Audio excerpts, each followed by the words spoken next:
She lived deep in the forest in a tiny cottage and sold herbal remedies for a living. Folks living in the town nearby called her Bloody Mary, and said she was a witch. None dared cross the old crone for fear that their cows would go dry, their food stores rot away before winter, their children take sick of fever, or any number of terrible things that an angry witch could do to her neighbors. Then the little girls in the village began to disappear, one by one. No one could find out where they had gone. Grief-stricken families searched the woods, the local buildings, and all the houses and barns, but there was no sign of the missing girls. A few brave souls even went to Bloody Mary's home in the woods to see if the witch had taken the girls, but she denied any knowledge of the disappearances. Still, it was noted that her haggard appearance had changed. She looked younger, more attractive. The neighbors were suspicious, but they could find no proof that the witch had taken their young ones. Then came the night when the daughter of the miller rose from her bed and walked outside, following an enchanted sound no one else could hear. The miller's wife had a toothache and was sitting up in the kitchen treating the tooth with an herbal remedy when her daughter left the house. She screamed for her husband and followed the girl out of the door. The miller came running in his nightshirt. Together, they tried to restrain the girl, but she kept breaking away from them and heading out of town. The desperate cries of the miller and his wife woke the neighbors. They came to assist the frantic couple. Suddenly, a sharp-eyed farmer gave a shout and pointed towards a strange light at the edge of the woods. A few townsmen followed him out into the field and saw Bloody Mary standing beside a large oak tree, holding a magic wand that was pointed towards the miller's house. She was glowing with an unearthly light as she set her evil spell upon the miller's daughter. The townsmen grabbed their guns and their pitchforks and ran toward the witch. When she heard the commotion, Bloody Mary broke off her spell and fled back into the woods. The far-sighted farmer had loaded his gun with silver bullets in case the witch ever came after his daughter. Now he took aim and shot at her. The bullet hit Bloody Mary in the hip and she fell to the ground. The angry townsmen leapt upon her and carried her back into the field, where they built a huge bonfire and burned her at the stake. As she burned, Bloody Mary screamed a curse at the villagers. If anyone mentioned her name aloud before a mirror, she would send her spirit to revenge herself upon them for her terrible death. When she was dead, the villagers went to the house in the wood and found the unmarked graves of the little girls the evil witch had murdered. She had used their blood to make her young again. From that day to this, anyone foolish enough to chant Bloody Mary's name 3 times before a darkened mirror will summon the vengeful spirit of the witch. It is said that she will tear their bodies to pieces and rip their souls from their mutilated bodies. The souls of these unfortunate ones will burn in torment as Bloody Mary once was burned, and they will be trapped forever in the mirror.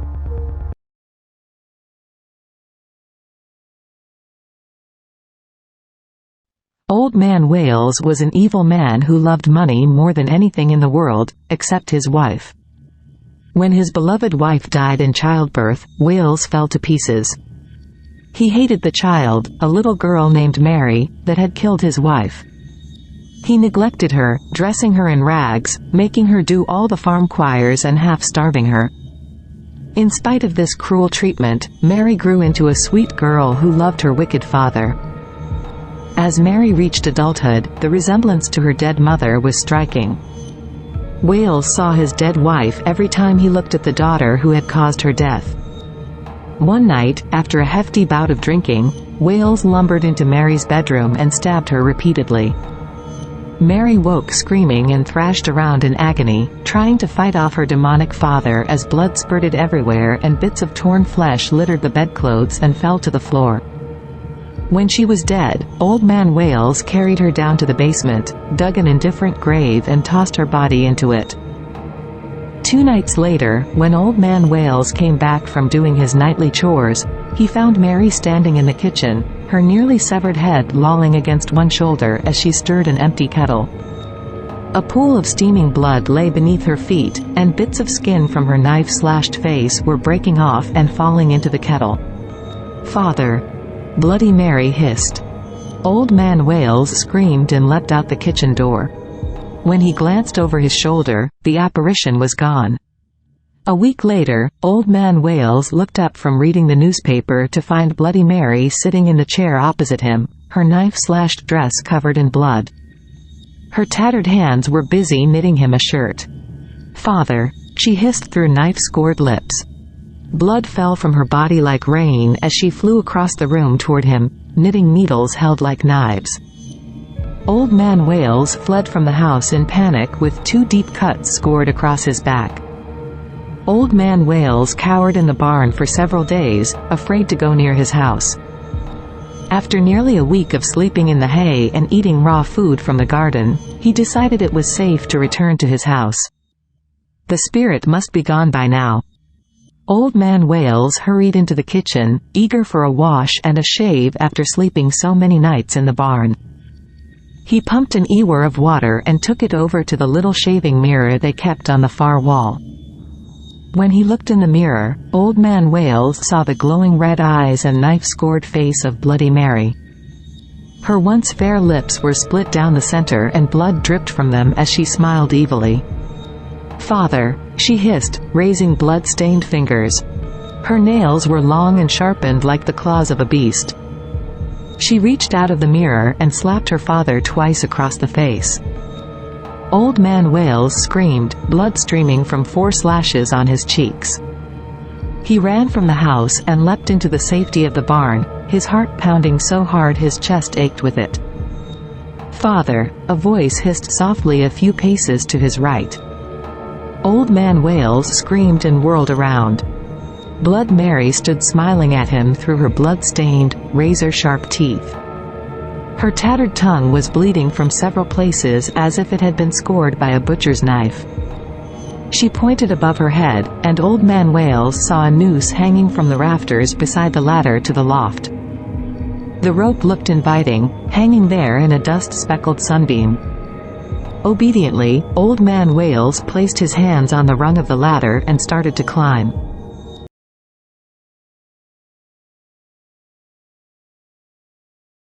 We were having a sleepover at my house that Saturday night. Me and my 4 best friends, Alex, Bianca, Sabrina, and Lacey. We made cookies and watched movies and did our hair and makeup. By midnight, we'd run out of planned activities. It was time to improvise. "Let's try that Bloody Mary thing," Lacey suggested. Alex, who was sitting crossed-legged on her sleeping bag, said, "What's the Bloody Mary thing?" Sabrina, who was lounging on top of her own sleeping bag on the far side of the room, said, "Come on, Alex. Everyone knows the Bloody Mary thing. You stand in front of the bathroom mirror with a lighted candle and say the witch's name 3 times. Then her ghost appears, looking just the way she did when she died, all horrible and bloody with scars all over her face. She sounds gorgeous. Just why, exactly, do you think I would want to see the ghost of Bloody Mary?" Alex asked skeptically. "Why not?" I said from my place on the pull-out couch in the living room. "I've always wanted to see a ghost. It could be fun. Besides, I've heard she can tell your future if you summon her correctly. And if you don't summon her correctly, or if she's in a bad mood, the ghost of Bloody Mary will rip your eyes out and leave your face horribly scarred," Lacey said dramatically. "Or you will be found dead with claw marks all over your face and body. Or you could be trapped in a mirror with Bloody Mary for eternity," Sabrina added. "Ooh, that sounds like fun. Disfigurement, death or entrapment. What a fabulous way to spend eternity," Alex said sarcastically. "Where do I sign up?" "It's a load of crap," Bianca said as she tried to balance on one foot on the arm of the pull-out couch. "It's just a story told to scare little kids. Bloody Mary isn't real." "I've heard it's real," I said. "My friend Katie tried it once and saw the ghost in the mirror." Bloody Mary told Kate that when she grows up she is going to become a research doctor who cures cancer and saves lots of lives and wins a Nobel Prize. "Hogwash," said Bianca dismissively. "There's only one way to know for sure," said Sabrina. "Come on. Let's try it." I ran to the supply closet to get a candle and matches, and all of us, even Alex and the disbelieving Bianca, crowded into our large downstairs bathroom. "This is a bad idea," Alex said nervously as we lit the candle. It's not. It's the perfect thing to do at a sleepover," I said. "Like telling ghost stories. Only this one might be true. Here, you hold the candle." I thrust the flickering candle into Alex's hand. Once the candle was lit, Bianca turned all the bathroom lights. As we stood before the bathroom mirror, I told everyone the story of Bloody Mary. Bloody Mary was the name of an evil witch that lived back in colonial times. The witch used her black arts to make her young again by killing a bunch of young girls in her village. When the villagers discovered Bloody Mary was behind the murders, they burned her at the stake. Bloody Mary used mirrors to help her locate and enchant her victims, and she cursed all mirrors when the villagers executed her, so that anyone chanting her name 3 times would be pulled into the mirror with her to spend eternity in the flames. By the time I finished the eerie tale, all my friends were looking a little nervous. But we were excited too. Maybe we'd see a real ghost. The candle in Alex's hand flickered a moment and then steadied as the 5 of us chanted Bloody Mary's name 3 times in front of the bathroom mirror. I held my breath, not know what to expect, and wondered what Bloody Mary might say about my future.